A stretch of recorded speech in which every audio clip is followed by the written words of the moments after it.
Welcome to today's press conference. Let me introduce the speakers. We have Ms. Bernadette Lin, Secretary for Development, and two permanent secretaries of the Bureau. They are Ms. Doris Ho, in charge of Planning and Lands, and Mr. Ricky Lau, in charge of Works. The Secretary will first use a PowerPoint to present the initiatives.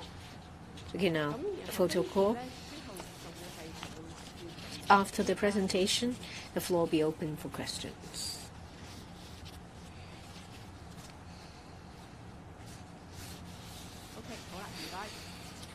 Thank you.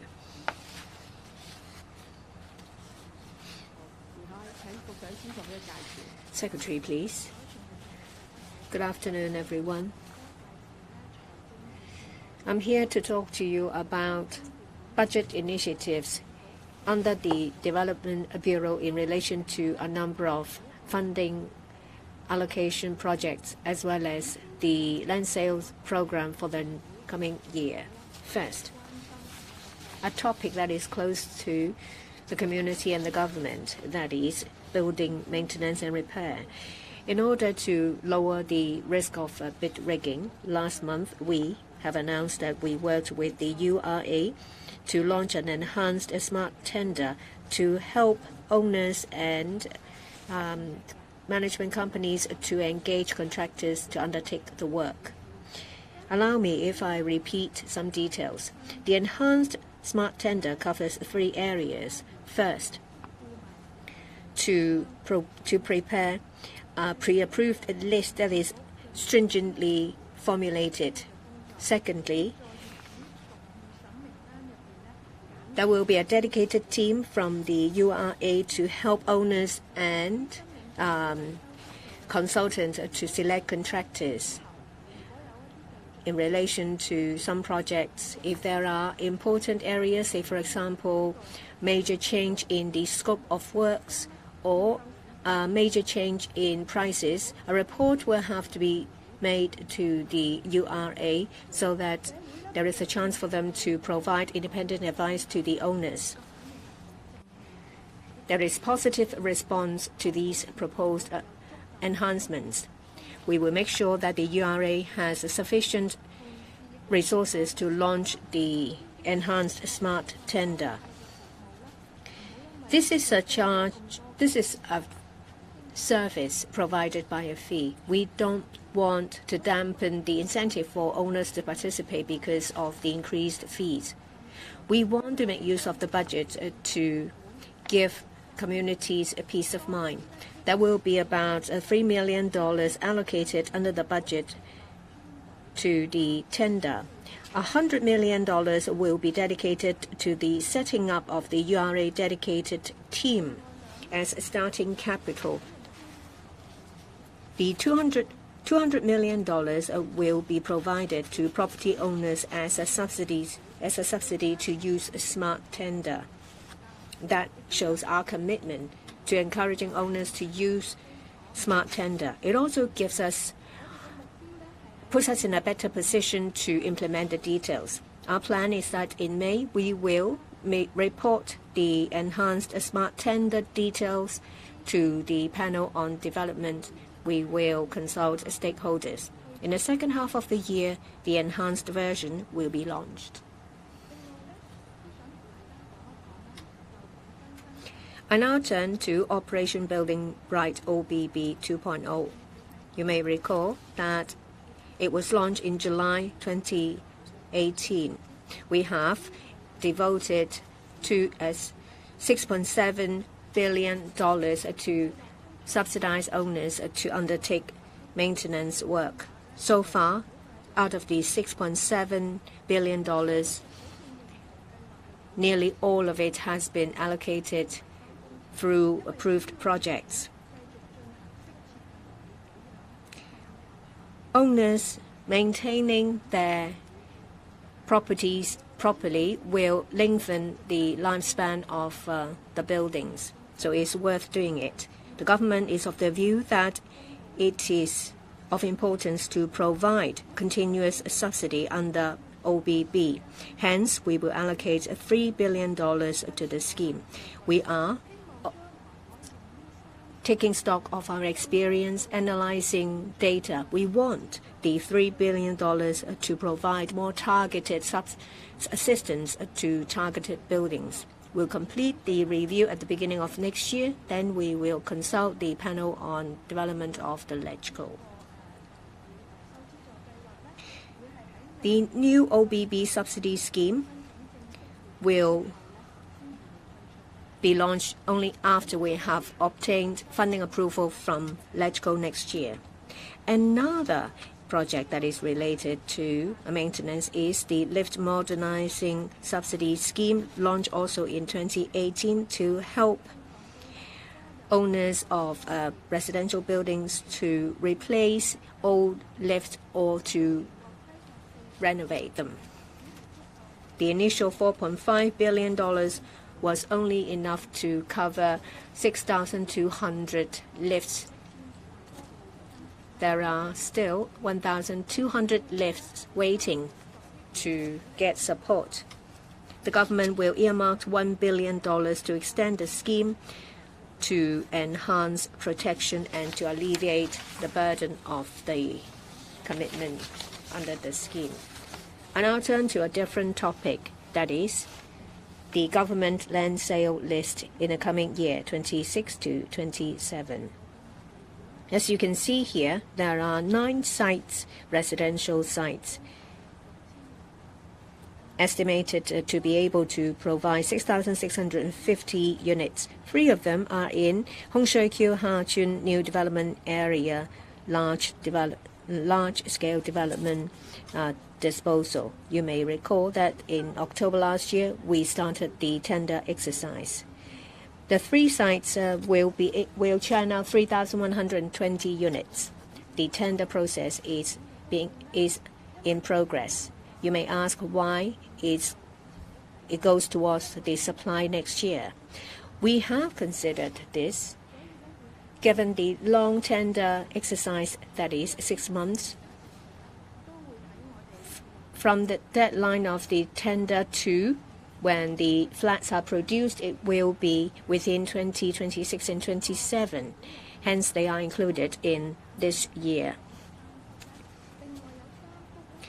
There are 3 other sites that are rolled over sites from 2025 and 26. They are from Stanley, Tongchong, and Sai Kung. That is those sites with an asterisk on the slide. The remaining 3 are newly added residential sites.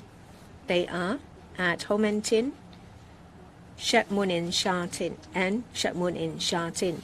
They are of medium and small scale. They are almost spade ready, originally planned for commercial or GIC, government institution, and community facilities. We will make use of rezoning to turn them into residential sites.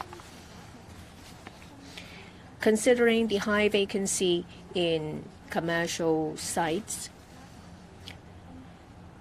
in addition to the current and future demand and supply, the Financial Secretary said that there will not be any general commercial sites made available for sale in the coming year.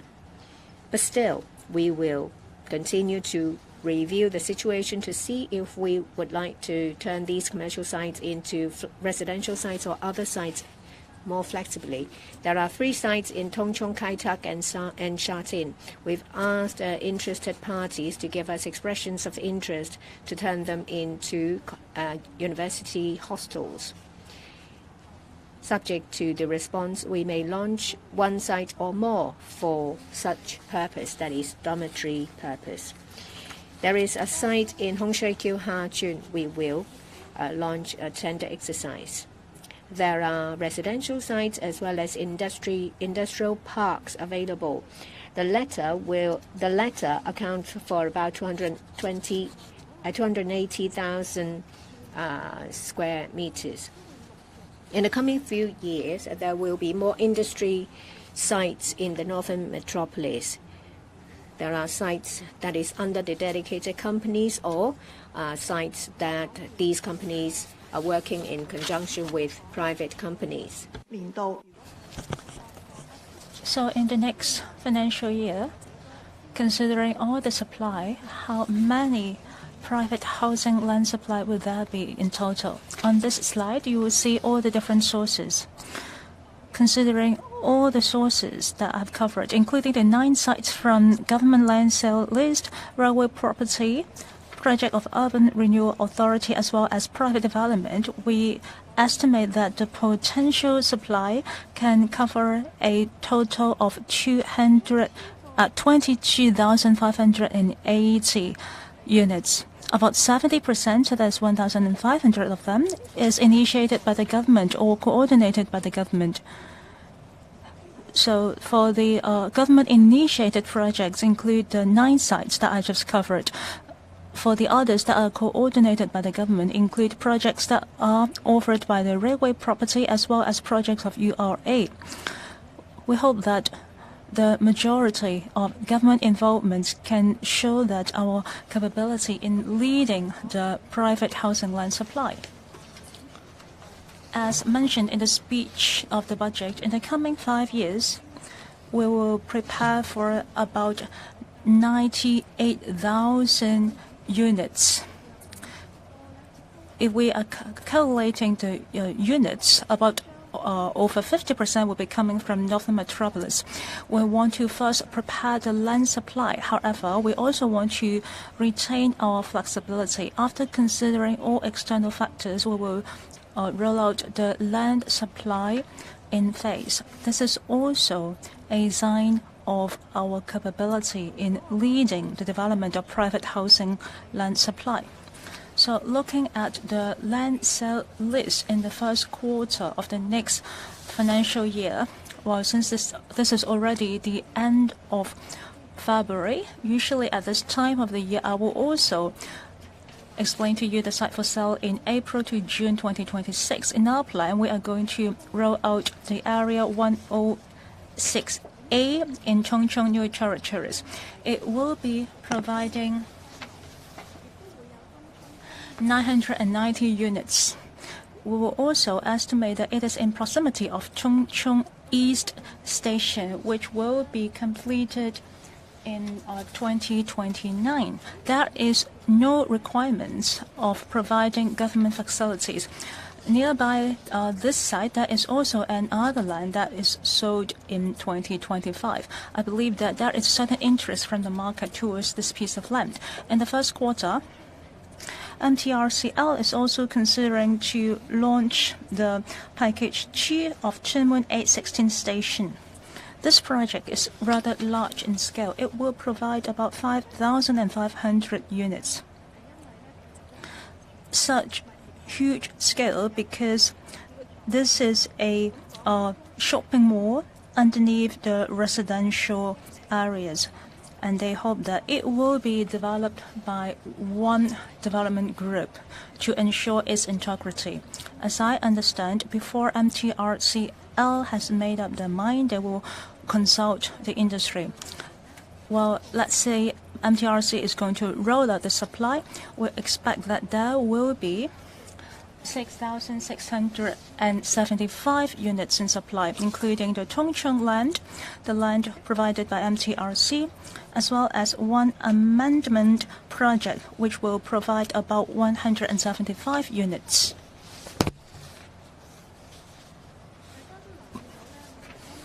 As you are aware, we have 9 lots in the land sale list. Among them, 3 comes from Hongshui-Q, that is in the Northern Metropolis. Actually, the new development area, Hongshui-Q, is developing at full steam. As released by FS, we are going to apply for 10 billion of initial capital from the LAGCO to inject into the development of the Hongshui-Q Industry Park Company Limited. It will support the initial works as well as the capital expenditure of its infrastructure. Regarding the Industry Park Company, we hope that by mid this year it can operate fully. We plan that in the second quarter, that is around April and May, we want to apply for the injections of funds from Legislative Council. Meanwhile, we are also preparing other works, including the hiring of CEO. We are also going to appoint the board of directors. At the same time, we will also apply for rezoning from URA so that the 23 hectares will have even higher flexibility. Previously approved by our Executive Council, the 23 hectares land is already being appropriated to the park company for a period of 5 years. At the Northern Metropolis, we will also set up a Northern Metropolis Urban Rural Integration Fund. As mentioned in the budget, we will apply for a 200 million from the LegCo for this purpose. As we are developing Northern Metropolis, we also want to make the most of the rural area in order to inject energy in this area. First of all, we hope that the Northern Metropolis can be full of charisma in order to attract citizens and enterprises alike. Second, we want to increase tourist spots for both local and overseas tourists alike. We also hope that the residents in the Northern Metropolis can also enjoy the benefits of its development. We have to make use of community wisdom and to focus on villagers' participation. We will support the hardware upgrade, including some improvement works in the rural area, some fixing of road surface, and we might also provide some starting capital for certain projects. Since we are talking about urban-rural integration projects, actually there is not just funding that we are providing. We have a set of strategies in play. We are putting together a guidelines. For example, we will relax the use of the village house. They can be refitted into restaurants or even lodges. We also want to include certain sewage collection system in order to improve the overall area. In our plan, by mid this year, the overall plan as well as the 200 million fund will be in specifics, and we will submit it to the panel on development of LegCo. And then we will apply for the budget in order to set up this fund.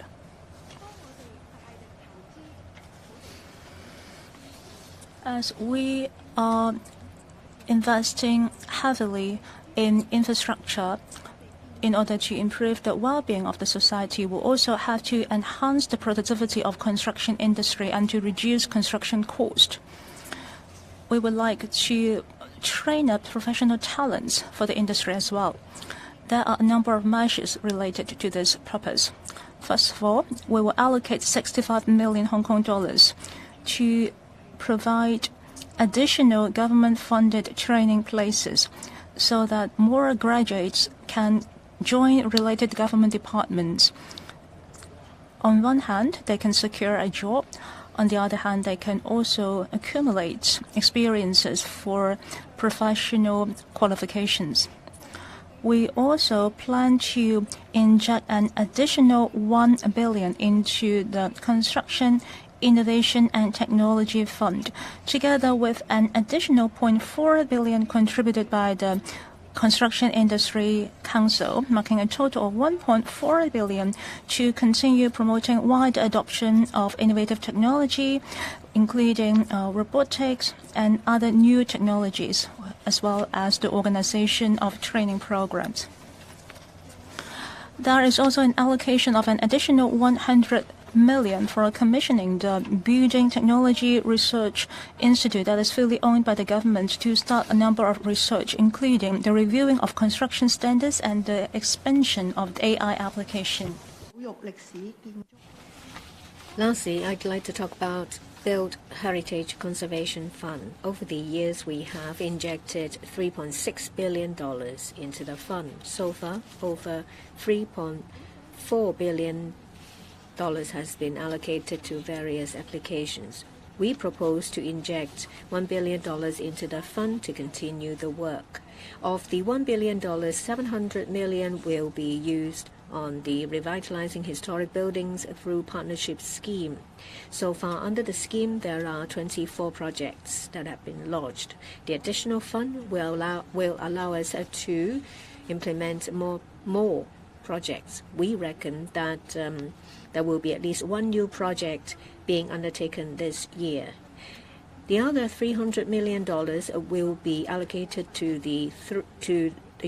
three schemes. One of them is the financial assistance for maintenance scheme on built heritage for owners and tenants to use the fund for maintenance and repair when they use the built heritage.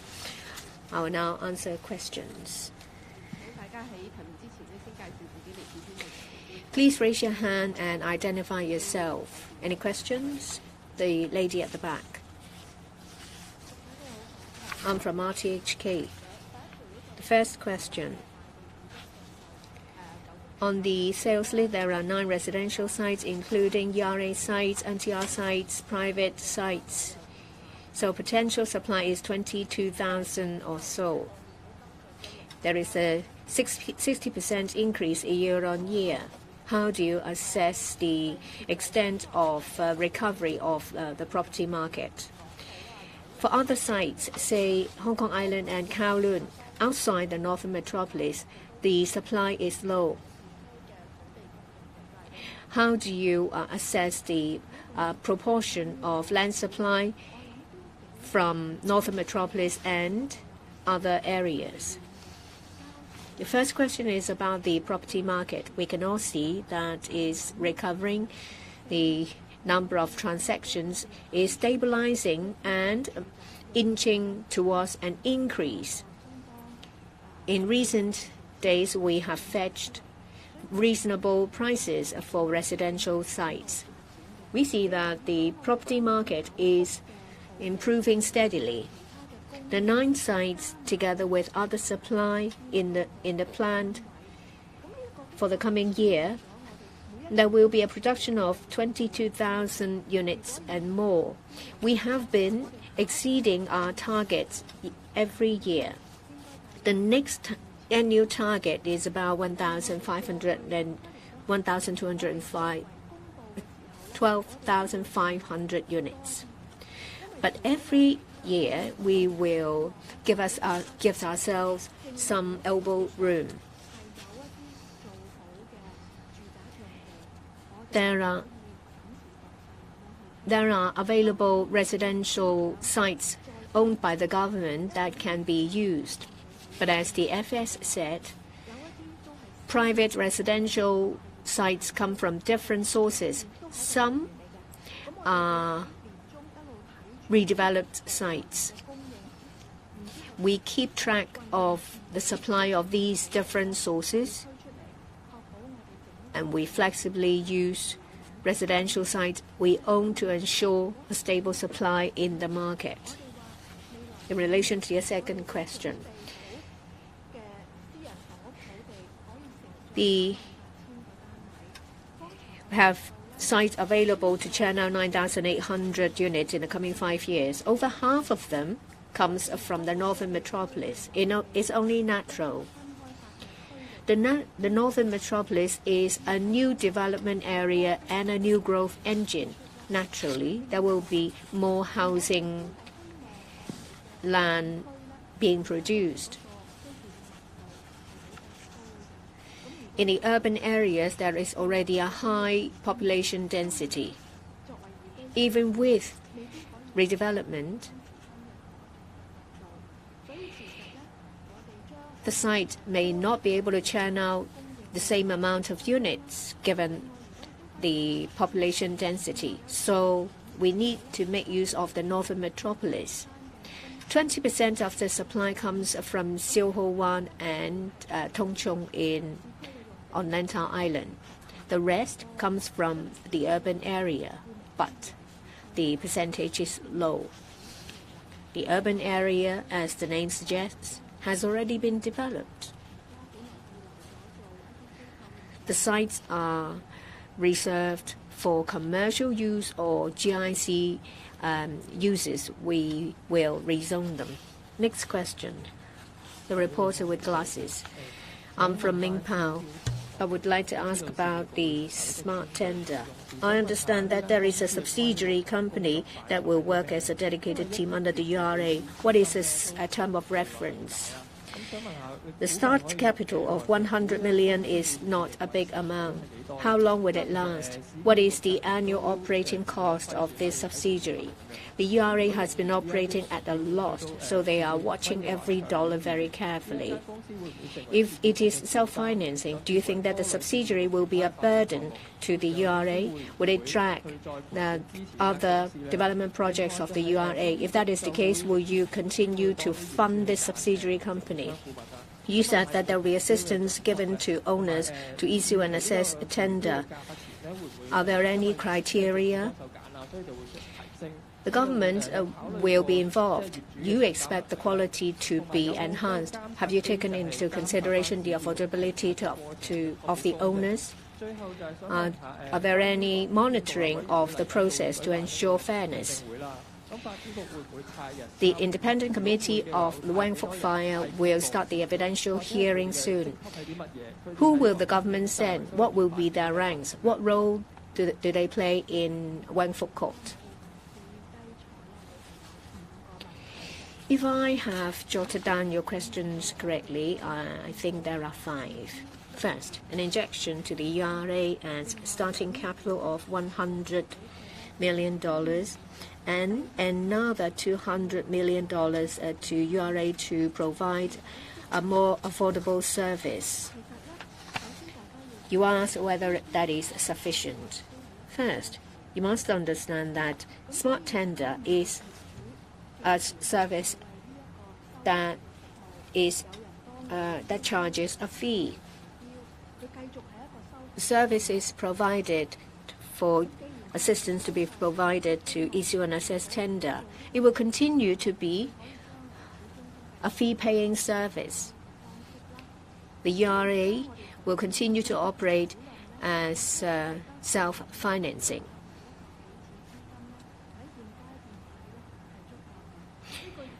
We think that at this stage, $100 million is sufficient as a starting capital. It will be used for them to set up a dedicated team with a strength of 90 to 100 people. There will be professionals because the issuance and assessment of tender requires professional input. We are still working out the implementation details with the URA. Once we have the specific proposal, the URA will set the fees level. It's understandable that the future fee level will be slightly higher. The current service is simple. In the future, the URA will provide an array of services that includes the formulation and updating of the pre-qualified lists,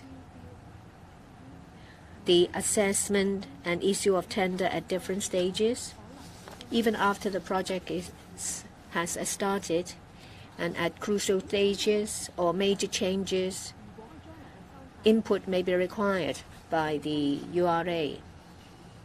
We expect an increase in fees level. That's why we come prepared. Owners don't have to worry. There will be a high level of subsidy.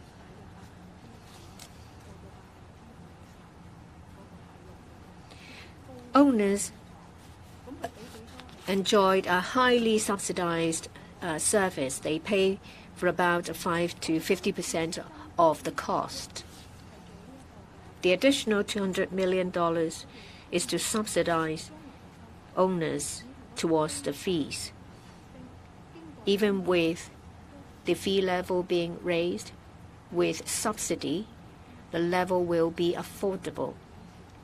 We need to flesh out the details, and we will make an announcement in around May. You also ask about the criteria of assessment of tender.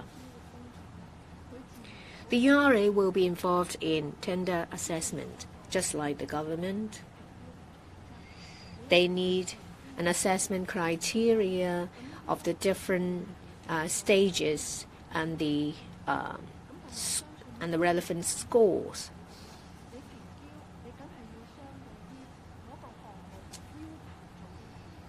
You assess the tender with regard to what's required to be done. Every building is different in their needs and their scopes. Most important thing is that the scale and the needs are taken into account, whether the works are reasonable, whether prices are reasonable. Reference will be drawn from the market of similar projects. We will work out the details. If you think that, well, building maintenance is very expensive, will the owners be able to afford it? The government will devote resources to help. We don't want owners who don't have the means or who find it difficult to afford it to be deterred. We have earmarked $300 million to launch the enhanced service after the review. There will be funding support and technical as well as professional support to owners. We have to make sure that resources will go to owners with the most need. So we use the basis of the rateable value. We believe that expensive or luxurious flats don't need the help of the government.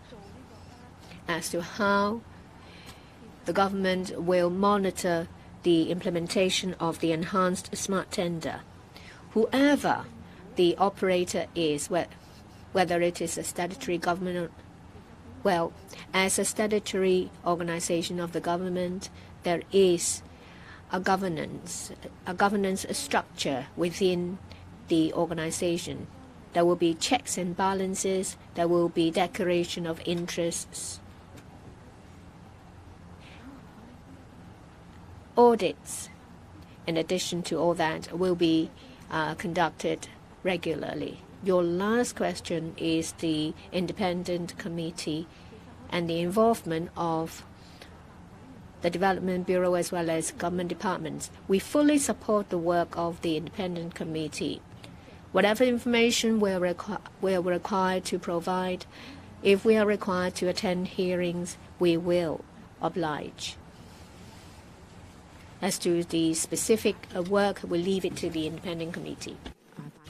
Next question, the lady with glasses. Post.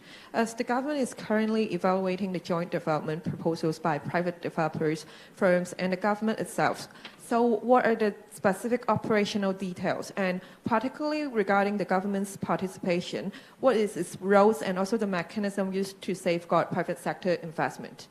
And second, the Hong Kong Park is set to official launch by mid-year. So what are the current operational details, specifically about the progress of recruiting the senior management? Any details about that? And third, as the government will establish a firm exclusively for Sandton Technopole, and what are any specific details for it? Any launch timelines and also governance structure? Will it operate will we operate similar to the Hong Kong Park as well? And also, any daily operation details could be mentioned. Thank you. On your first question, I think you are referring to a paragraph in the budget speech saying that the government would like to encourage landowners with private land to partner with certain business enterprises in order to make use of the private land to support business development. Actually, you may recall that in recent months, the government, through the Development Bureau, has rolled out a number of measures that will facilitate private landowners in Northern Metropolis to make good use of their land to support industry development. These measures include, for example, we allow phased payments of premium for certain sites, and we also allow private landowners to surrender their land, which is supposed to be subject to government land resumption, to offset the premium payable for land exchanges elsewhere in the northern metropolis. We have also allowed what we call the pay for what you build arrangement. That is, if you build a certain industrial development on site, even if it is not up to the maximum permissible gross floor area permitted under the outline zoning plan, we will evaluate the premium based on what you build, subject to certain minimum requirement. So these are all measures encouraging landowners to make good use of the land. What has been announced in the budget speech, I think, is a further message for the landowners that if for individual cases they consider that even these general measures already announced are not sufficient for them to partner with certain enterprises. For example, they may need concession in premium. Then they may speak up, and then the Development Bureau will work with our Invest Hong Kong and the Oasis to bring these cases on a case-by-case basis to a forum chaired by the Financial Secretary to consider whether it is worth our while to offer the special measures. But I cannot be exhaustive here on what special measures we have in mind because it is supposed to be tailor-made. It really depends on what individual enterprises would need to bring them into the northern metropolis. So we are pretty open-minded. But whatever is the case, after it has been finalized, we are a very transparent government. We will make sure that the relevant land grant or the lease document and agreement will be announced publicly. On your second question regarding the progress of the Hong Shui Kiu Park Company, particularly the recruitment of the Chief Executive Officer, the recruitment is still ongoing. And apart from receiving applications, we also have engaged a headhunter to proactively reach out to possible candidates. So the process is ongoing, and we hope that this CEO will be recruited and appointed in time before the park company starts its operation in the middle of this year. As regards your last question about the proposed park company for the Sun Tin Technopole, this is yet another park company proposed by the government, and it will be under the steer of ITIB, our Innovation and Technology Bureau, because the Sun Tin Technopole is specialized in innovation and technology. So I think they will be in a better position to answer your question regarding details of this company. Next question, the gentleman in suits. Good afternoon. I'm from Economic Times. I can see that in the land sale list, half of them, around 3,000 odds, comes from Hong Shui Kiu. Among the 2,200 units being covered by the Hong Shui Kiu as well as the MTRC project. So they already takes up around 8,000 to 9,000 units. Is it heavily tilted? In case these projects are not successfully launched, will your land launch schedule be disrupted? Apart from the tendering process of Hong Shui Kiu, there are two other trial points. Do you have any timeline for the other two sites? Within this year, would there be any other large-scale area that will be rolled out? Referring to your first question, there are some chunks of land provision. If you look at the Hong Shui Kiu sites, there are 3 sites in total. The 3 sites added together, we will take it as a whole. There is another major project from NTRCL. They are considering it to be rolled at once because they want to see integrity in its development, that is residential area and commercial area as a whole. Considering the market condition as well as the development of Northern Metropolis, we can see the full speed development of NM. It is actually beneficial to us. For the Chinmen site, it is also a project from MTRC. Although they are quite large in scale, they are still very attractive. Of course, we hope to see them succeed. As for the timetable for other land supply, we will have to consider and plan according to a series of factors, as well as the market conditions. The Hongshui queue will stop the tendering process by early July. There are 2 others in Fanling North as well as within Santin Technopole. We hope that there will be at least 1 more that can be rolled out within this year. This is our professional objective. We have to consider the results of Hongshui queue before we make our final decisions, because there are still some land resumption progress going on. Next question.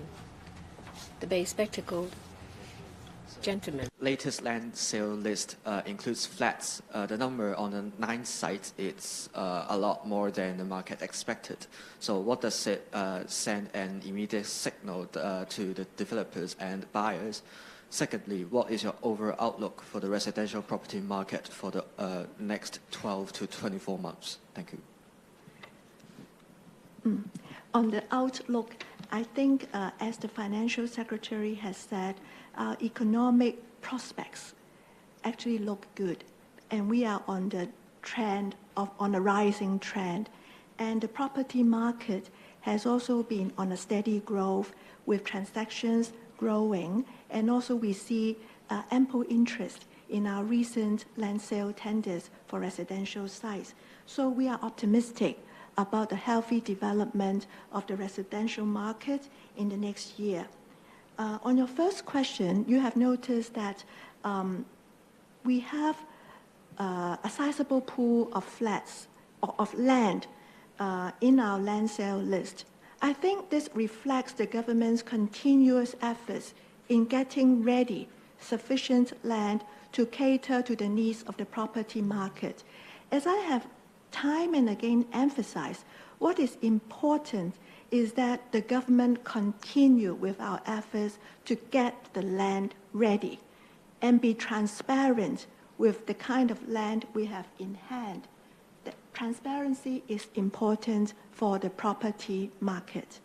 Yet, with this transparency, we also make clear that the timing for government to roll out individual sites will be dependent on market situations and the market interest, and also the supply from different sources prevailing at any point in time. So getting ready the land and actually rolling out the land are 2 different aspects. And so you need not worry that with a lot of sites we will roll them out all in one go. That will definitely not be the case. Next question. The gentleman in the 3rd row. I'm from Hong Kong Economic Journal. In relation to launching the sites for sale, the Chinmen site of the MTRCL is sizable. It has residential and commercial elements. For MTR sites, usually there is 1 single development in charge of constructing these superstructure, as well as the shopping mall, and then the residential building will be taken up by a different developer. What is the view of the government on this different approach proposed by the MTRCL? In terms of the scale, what are the incentives for the MTRCL to launch this sizable site in one go? Taking into account Hongshui Q, Kai Tak sites, there aren't many sites from other areas. Why do you think? You said that the property market is looking good. Why not include more sites? There is a site in Wang Kok Road. It's still being in Kate Road. Well, it's still not launched. In relation to the Northern Metropolis, you said that developers will work with different industries such as innovation, technology, or AI.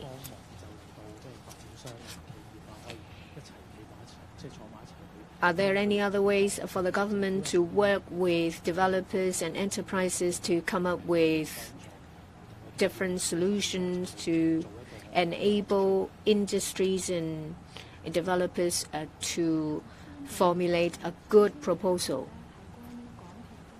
Your first question is in relation to the MTR site in Tuen Mun is expected to produce 5,500 units, which is sizable. Well, that site is in support of a major railway project. So it is a residential plus railway development project. The MTRCL has undertaken a number of railway projects, and these projects will be accelerated as well. I think the MTRCL is of the view that they need to roll the site to finance the projects. The other factor is design. If they can create synergy, there will be benefits. And as to when the site will be launched and whether it will be done part by part, we respect the decision of the MTRCL, which is a listed company. We respect already.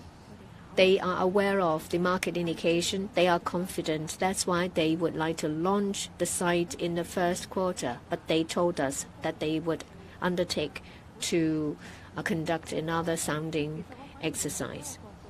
You said that there aren't sites from other areas, but I see that there are choices. In addition to Hong Shui Kiu, there are also 3 sites rolled over from last year. There is one site that is expensive, that is Cape Road in Stanley. In addition, there are also a site in Ho Man Tin and 2 sites in Shek Mun, Sha Tin. So they cover different areas, namely new development areas and rural area and urban areas. And as to which site we include in the list, we think that our view is that we will launch the site in the coming year. But as to exactly when, we will take into account the market situation before we make a decision. About Northern Metropolis, we encourage developers to partner with industries.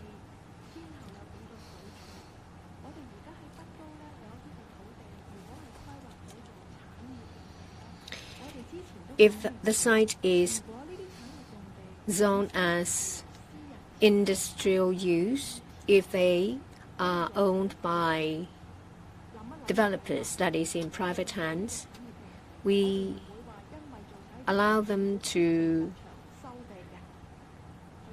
develop the site in the best way. We don't just take over. If they come up with a good plan to develop the industrial site, then we will let them do it. In the past, when it comes to land exchange, it's usually commercial or residential site. Now we allowed industrial site as well. We allow pay for what you build. In addition, if the land owned by private developers is shown as industry use, we allowed 1.5 level development for the site, because for development of industry use, it takes a long time. We allow staged payment in large-scale land. So there are many different options. If developers are interested but don't know what are the interested industries, then the government will help. Oasis and Invest Hong Kong have reached out to enterprises of different industries. These enterprises might not know who own what land, so they will talk to the Development Bureau. We have a very close liaison with these departments. Sometimes we carry out site visits at the Northern Metropolis. We will be happy to continue with our work along this line. We'll be happy to be the matchmaker. If it is deemed that additional arrangements are needed, then the parties are encouraged to speak out. We have mechanisms in place. The FS chairing a number of committees will step in to help. Good afternoon. I'm from Mingpao.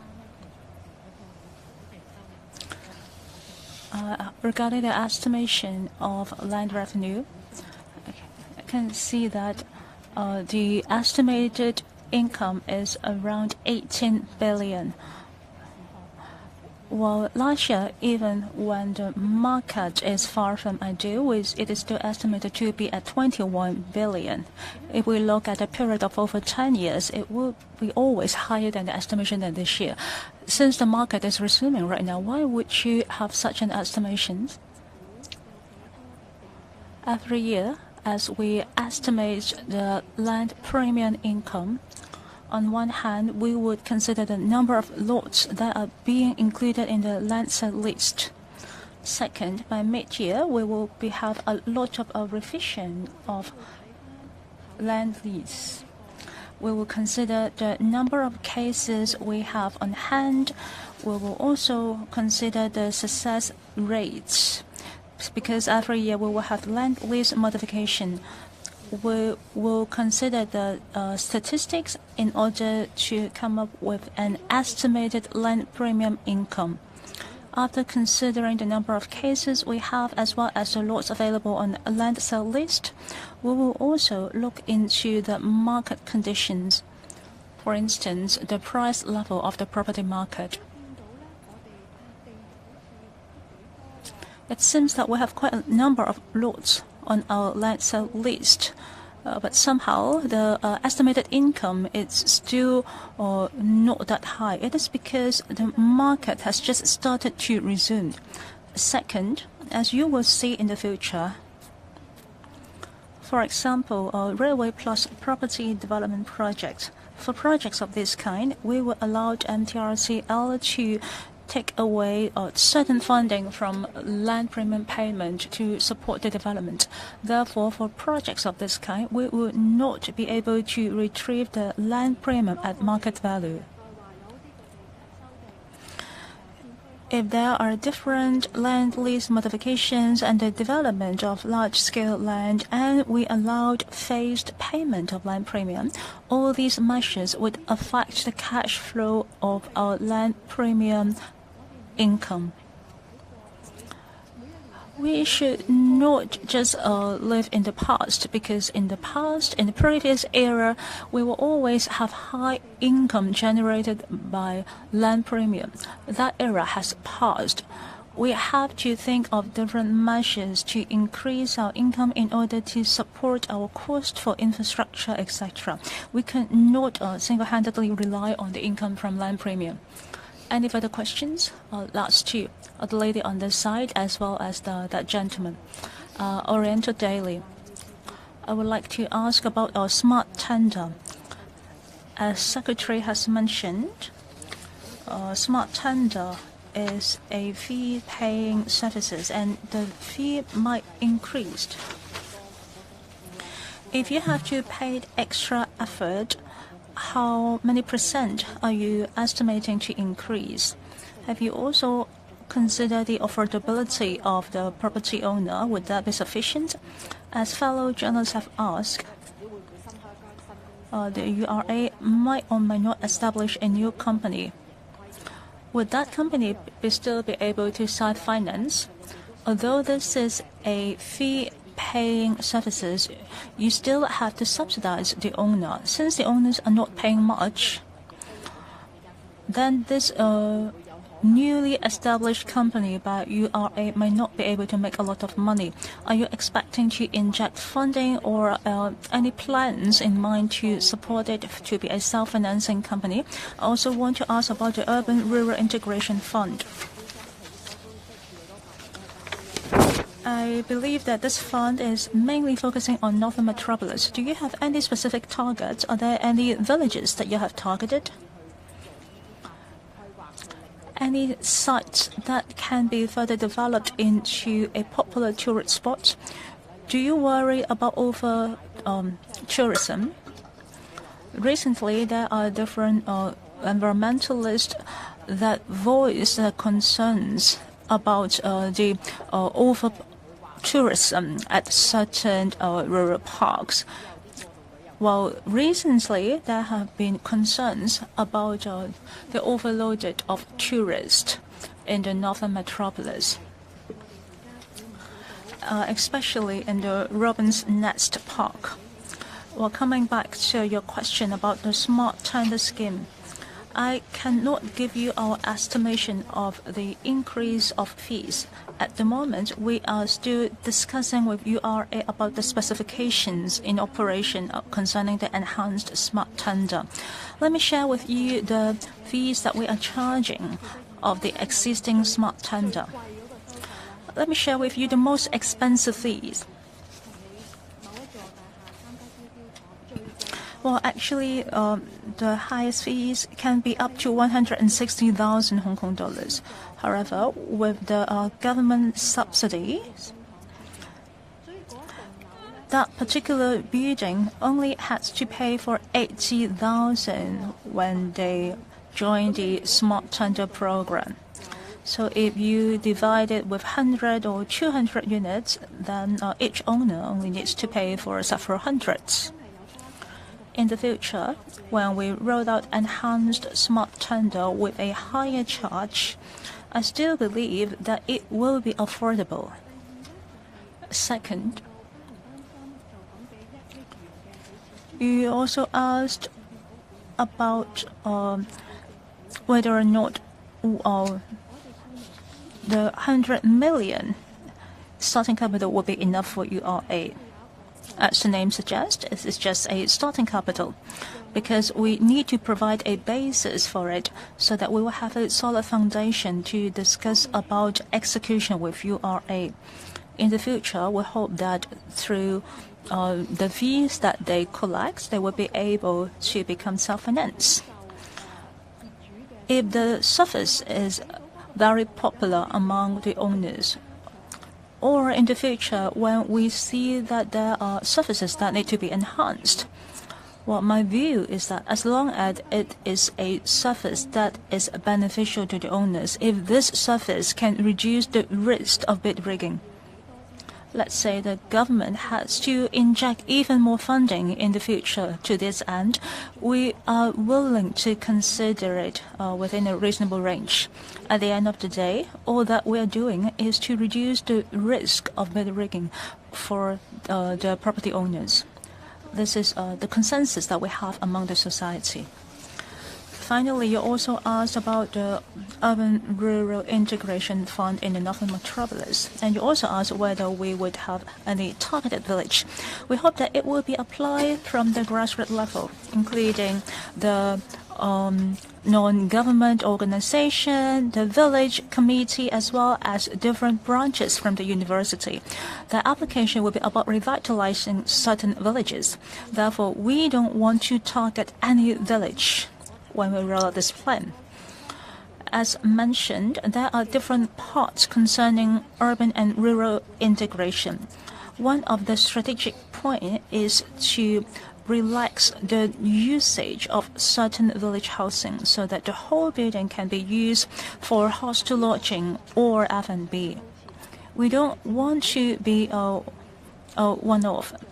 This is something government-led. We have to facilitate the ruling at the URA.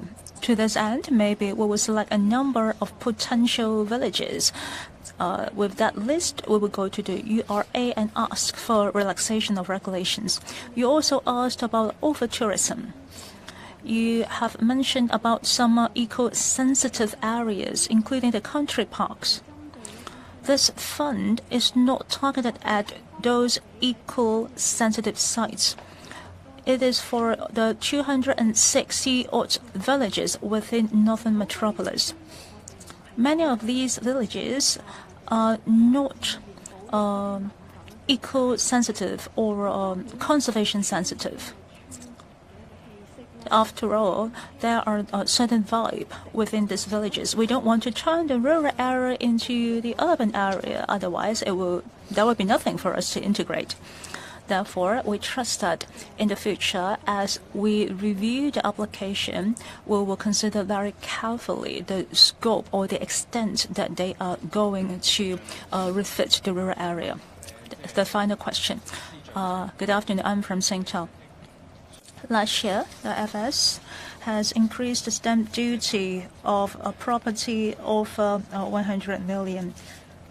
Do you concerns that when you launch landlords that are more expensive?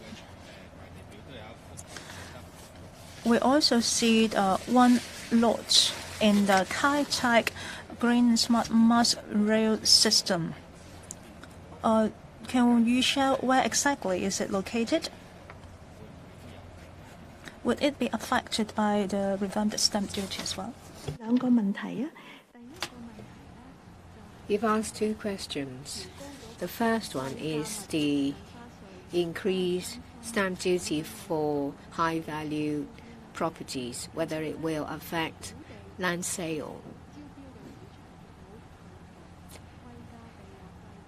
The market for land sale is extensive. There is a niche for medium-price flats and one for expensive flats. We will monitor the market and keep an eye on it. We don't think that won't be any rippling effect.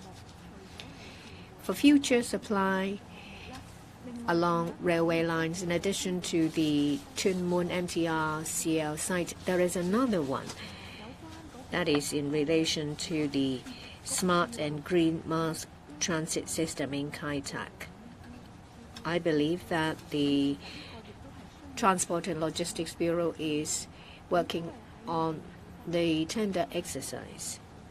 The Development Bureau may be drafted in to provide assistance. We will, at the right time, provide help. That's the end of the press conference. Thank you.